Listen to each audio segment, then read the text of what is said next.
He said it so casually. Asim needs it more than you. My father didn't even look at me when he said it. He just stared at the paper, the will he just signed, like it was some business transaction, not the final nail in what was left of our relationship. I didn't argue, didn't ask why my stepbrother, his new wife's son, deserved the inheritance my mother and I had built our lives around. I just smiled. Quiet, small, deliberate.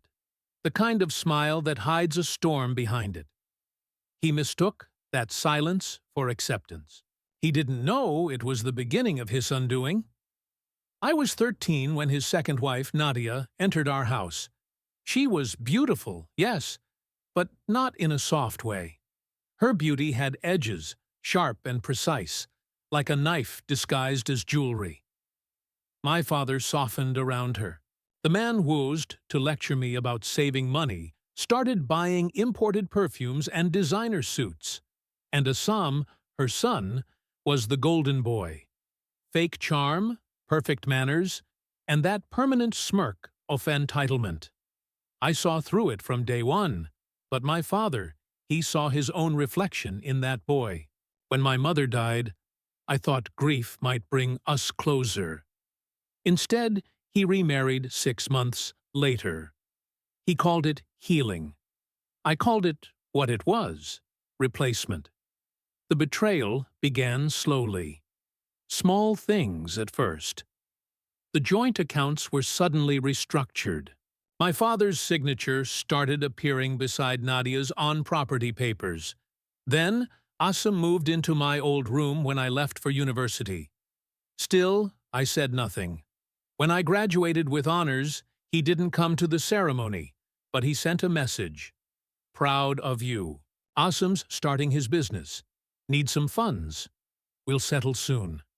He never did. The breaking point came at this lawyer's office 6 months ago. He called it a formality. Said he wanted to update the will. I remember every second of that meeting. The smell of leather chairs, the hum of the ceiling fan, the way Nadia's diamond bracelet caught the light as she signed next to him. That's when he said it. Asim needs it more than you. The words hit harder than any slap. I didn't cry. I just watched the ink dry on my disinheritance. Watched him choose a stranger over his blood. And as I walked out, I knew one thing. He'd just given me more than money ever could. Ariasan. Revenge, when done right, is an art form. It doesn't start with rage. It starts with restraint. First, I studied. I didn't just study business law. I specialized in inheritance law. Quietly, patiently, every clause, every loophole, every technical flaw that could undo a will if handled correctly. Second, I started visiting his lawyer casually at first. A friendly, how's business kind of visit. Lawyers love gossip more than clients. By the third visit, I knew everything. When the will was signed, under what conditions, and most importantly, who witnessed it. And then came the third move. I met one of the witnesses, my father's accountant, over coffee. A good man, loyal, but underpaid. Everyone has a price. Mine was truth. His was 200,000 rupees in cash. He told me the will wasn't fully legal. The signatures weren't in the same room. A technical violation, enough to nullify it completely. I didn't rush to court. No, that would have been too easy. I waited until my father's final announcement dinner, the night he planned to officially declare Assam Ash's heir in front of the entire extended family. It was a night of false smiles and expensive lies.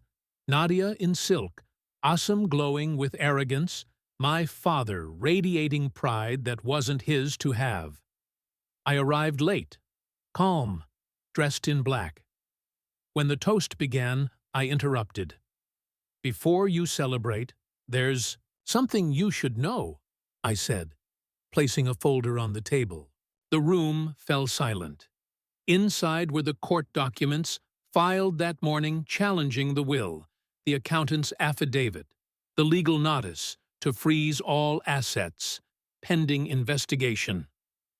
My father's face turned pale. Asim laughed nervously. "This is ridiculous." "Is it?" I cut in, voice steady. "The law says a will signed without both witnesses present is invalid." I checked. I studied. "You didn't." The silence that followed was the sweetest sound I'd ever heard. Then I looked at my father. Really looked at him. The man who once taught me integrity now stood speechless, stripped of it. "For the record," I said, "I didn't do this for money. I did this so you'd know what it feels like to lose what you thought was yours." And then I walked away. 2 months later, the court nullified the will. The estate reverted to its original division. Half mine, half his. But I didn't keep my share. I sold every property, liquidated the accounts, and donated most of it to the women's shelter my mother once volunteered at. Money never mattered. Principle did. Last week, I saw him outside the courthouse, older, smaller, defeated. He tried to speak. I didn't stop. There was nothing left to say. Had taught me business. I taught him consequence. And as I walked,